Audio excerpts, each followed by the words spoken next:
မေကိုမေရှောက်ခွင့်ပြုအောင်ပါဖေဟိုအဲ့ဒါဆိုရင်လေဖေဟိုဘိုးမင်းကောင်တို့အောင်ဝင်းကောင်တို့ဘိုးအောင်တို့အဲ့ဒါတွေရောတကယ်ရှိရလားဖေဟိုလူကြီးတွေပြောဖို့ကသူတို့ကြောင့်အရှင်ထွက်ပေါ့နော်အရှင်ထွက်ဆိုတော့မသိဘူးဆိုလူလည်းမဟုတ်ဘူးပေါ့ဖေဘလို့လည်းမသိဘူးအားလုံးကတတ္တဝါတွေအားလုံးက32ပုံထဲမှာအကျုံးဝင်ရမယ်လေ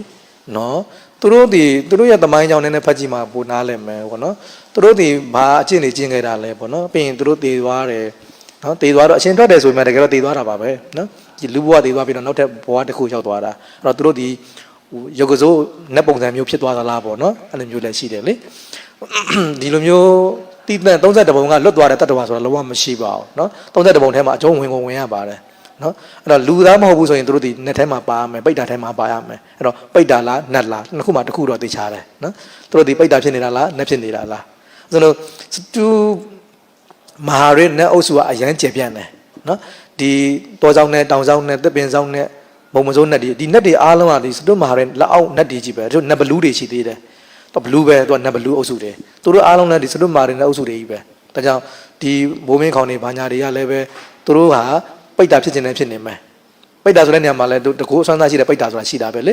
တကူရှိတဲ့ပိတ်တာဖြစ်နေဖြစ်နေမယ်ဒါမှမဟုတ်သူတို့စတုမာရနဲ့အုပ်စုဝင်ရင်လည်းဝင်နေလိမ့်မယ်ဒါကတော့လေတိတိကျကျတော့ပြောလို့ခက်ပါတယ်နော်တမဖေအဲ့ဆိုဖေဟိုရှေးဥပဂုတ်တာရဟန္တာကြတော့ဟိုတကယ်ရဟန္တာလားဖေပေါ့နော်တချို့ကကြတော့ဒီရှေးဥပဂုတ်တာရဟန္တာတကယ်မရှိဘူးပေါ့လူတွေကဖန်တီးထားတာပေါ့ဘာလို့လဲဆိုတော့စွန်းစားတဲ့အချိန်မှာတပိတ်ကိုမကြည့်ပဲပေါ့နော်ဝင်းနီးမညီဘူးလို့ပြောရဖေတချို့ကကြတော့လဲနေထွက်ချိန်ကိုကြည့်ပြီးတော့အစွန်းဖုံးတာလို့ပြောရဖေတချို့ကကြတော့လေသူ့ရဲ့အရင်ဘွားအောက်ကုတူကြောင့်အဲ့ဟိုလေပင်ဟန်စောင်းနေတာလို့ပြောရဖေရှေးဥပဂုတ်တာဆိုတာတကယ်ရဟန္တာဟုတ်လားမဟုတ်လားသိချင်တာပါဖေရှင်ဥပဂုတ်တဆိုတာကရှိကိုမရှိခဲ့တာပါနော်ရှိကိုမရှိခဲ့တာပါသာသနာသမိုင်းမှာကိုမရှိခဲ့တာအဲ့ဒါကဟိုဘက်နောက်ပိုင်းကပုံကိုယ်တွေကဒန္တာကြီးဆက်ဆန်းရေးကြဖြည့်ကြကြတဲ့ဥစ္စာပါဒီတန်ဃာယနာတင်ထားတဲ့ပိဋကကျမ်းထဲမှာလုံးဝမရှိပါဘူးဥပဂုတ်တအကြောင်းလေတန်ဃာနာတင်ထားတဲ့ကျမ်းထဲမှာလုံးဝမရှိဘူးနောက်ပိုင်းရေးတဲ့ကျမ်းစာတွေမှာပါတာနောက်ပိုင်းရေးတဲ့ကျမ်းစာတွေကဥစဉ်လို့ဒီခိုင်မာတဲ့ထောက်ထားမရှိဘူးဆယ်တော်ကြီးတွေလက်မခံထားဘူးနော်ဒါကြောင့်အဲ့ဒီဟာကအတီးယူလို့မရပါဘူးရှင်ဥပဂုတ္တရှိတယ်ဆိုတာအတီးယူလို့မရဘူးဒန္တာကြီးဆန်းဆန်းရေးထားတဲ့သဘောလို့သာပြောလို့ရတာပါနော်တင်မဖေအဲ့ဆိုဖေကိုရှိရလို့ထင်ပြီးတော့ဟိုရဟန္တာလိုမျိုးကိုးကွယ်နေတဲ့သူတွေမှာအပြစ်ဖြစ်ပါသလားဖေ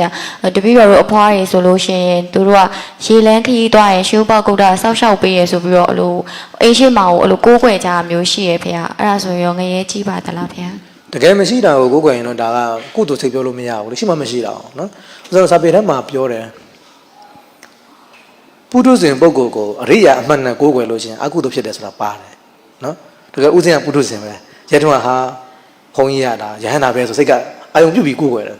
ဒါမှားတယ်နော်ဘာလို့ပုထုဇဉ်တိနေတယ်ပြောတာလေအကယ်ပုထုဇဉ်လို့မသိဘူးတကယ်ရဟန္တာလို့ထင်ပြီးတကယ်ရဟန္တာအမှန်နဲ့ကိုယ်ကွယ်ဒါတော့ပြဿနာမရှိ